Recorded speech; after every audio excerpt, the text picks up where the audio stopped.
வணக்கம், welcome to cooking with Chitra அன்பு channel. நான் சித்ரா பேசுகிறேன். இட்லி தோசைக்கு சூப்பர் சைட் டிஷ்ஷான வடகரி தாங்க பார்க்க போகிறோம். அருமையான இந்த வடகரி நம்ம எண்ணெயில் பொரித்து எடுத்து குழம்பு தயாரித்து அதில் போட்டு செய்ய போகிறோம். அருமையான இந்த வடகரி வந்து நம்ம இட்லி தோசை எல்லாத்துக்குமே சைட் டிஷ்ஷாக வச்சு கொடுத்தா ரொம்ப விரும்பி சாப்பிடுவாங்க.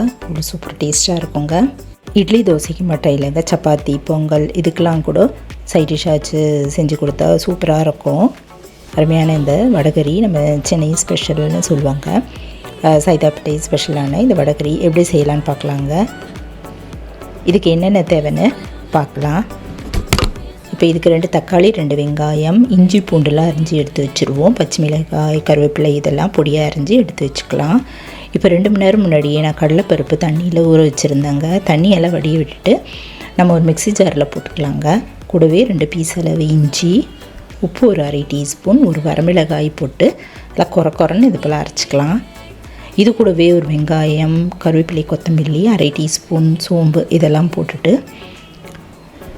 நல்லா பிசைஞ்சிட்டு சின்ன சின்ன வடைகளாக தட்டி எண்ணெயில் போட்டு பொரித்து எடுத்துருவோங்க. இந்த வடை வந்து நம்ம ரொம்ப முறுமுறுன்னு பொரித்து எடுக்கணும்னு அவசியம் இல்லை.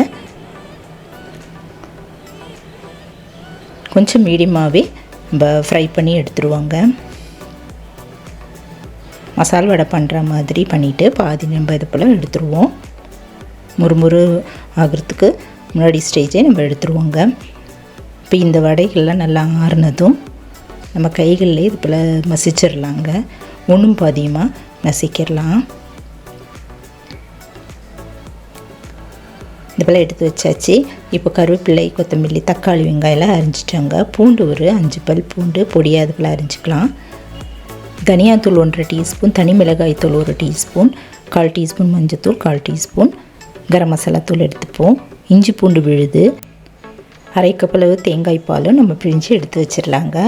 இப்போ அடுப்பில் கடாய் வச்சுட்டு அதில் ஒரு 2-3 ஸ்பூன் அளவு ஆயில் ஊற்றிட்டு எண்ணெய் நல்லா காஞ்சதும் இந்த மசாலா பொருள்லாம் சேர்த்துருவாங்க. பிரிஞ்சி இலை, பட்டை, லவங்கம், ஏலக்காய் இதெல்லாம் போட்டு வறுத்துக்கலாம். இது நல்லா வறுப்பட்டதும் 1/2 டீஸ்பூன் சோம்பும் போட்டு வறுத்துக்கலாம். நம்ம கட் பண்ணி வச்சுக்கிற வெங்காயம் போட்டு வதக்கிக்கலாங்க. கூடவே இஞ்சி பூண்டு விழுது 1 ஸ்பூன் அதையும் போட்டு 2 நிமிஷம் வதக்கிட்டு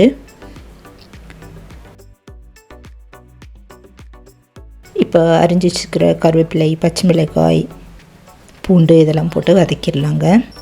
இந்த டயத்தில் பொடியாக அரிஞ்சு வச்சுக்கிற தக்காளியும் போட்டு வதக்கிக்கலாம்.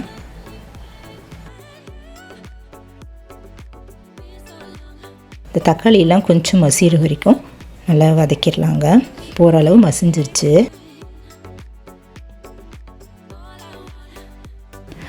இப்போ இந்த மசாலா தூள்லாம் சேர்த்துக்கலாம். தனியாத்தூள், தனி மிளகாய் தூள், மஞ்சத்தூள், கரம் மசாலா இதெல்லாம் சேர்த்துட்டு 2 நிமிஷம் போல் இது போல் வதக்கிடலாங்க. வதக்கியாச்சு. இப்போ நம்ம தூள் பண்ணி வச்சுருக்கிற ஒன்றும் பாதியமாக தூள் பண்ணி வச்சுருக்கிற வடை இதில் சேர்த்துட்டு கலரிட்டு இதில் ஒரு 2 டம்ளர் அளவு தண்ணி ஊற்றிக்கலாங்க. ஊற்றிட்டு இதுக்கு உப்பு வந்து 1 ஸ்பூன் அளவு பார்த்து சேர்த்துக்கலாம். ஏற்கனவே வடையிலையும் உப்பு சேர்த்துருக்குறோம். அதனால் தேவையான அளவு உப்பு இதில் சேர்த்துட்டு நல்லா கலந்துட்டு மூடி வச்சுருவாங்க. 10 நிமிஷம் நல்லா கொதிக்கட்டும். இப்போ நல்லா கொதித்து வர ஆரம்பிச்சிருச்சு. கரண்டி நல்லா மசிச்சுட்டு கடைசியாக நம்ம தேங்காய் பால் இதில் ஊற்றிக்கலாங்க. 1/2 கப் அளவு தேங்காய் பால் ஊற்றிட்டு ஒரு கொதி வந்தால் போதும். வந்ததும் நம்ம ஸ்டவ் ஆஃப் பண்ணிவிட்டு இறக்கிடலாங்க.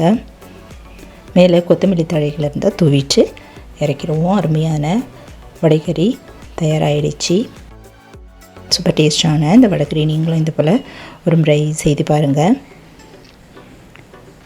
நேரம் ஆக கொஞ்சம் திக்காக தான் ஆகும். நம்மளுக்கு தேவைப்பட்டால் இதில் சுடு தண்ணி ஊற்றிக்கலாம். அருமையான இந்த வடைகறி நீங்களும் செய்து இது போல் ஒரு முறை செய்து பார்த்துட்டு டேஸ்ட் பண்ணி பாருங்கள். எப்படி இருக்குன்னு சொல்லுங்கள். இட்லிக்கும் நல்லாயிருக்கும், தோசை, பொங்கல் எல்லாத்துக்குமே அருமையாக இருக்குங்க. இந்த வடைகறிக்கு நான் எண்ணெயில் வடையில் ஃப்ரை பண்ணி எடுத்துருந்தேங்க. எண்ணெய் விருப்பம் இல்லாதவங்க ஆவியில் வேக வச்சு கூட இது நல்லா தூள் பண்ணிவிட்டு நம்ம இதில் குழம்புல சேர்த்துக்கலாம். நீங்களும் ஒரு முறை இது போல் ட்ரை பண்ணி பார்த்துட்டு வடைகறி ஸ்பெஷல் பார்த்துட்டு எப்படி இருக்குன்னு சொல்லுங்கள். இந்த வீடியோ பிடிச்சதுன்னா என்னுடைய சேனலான குக்கிங் வித் சித்ரா அன்பு சேனலை சப்ஸ்கிரைப் பண்ணிக்கோங்க.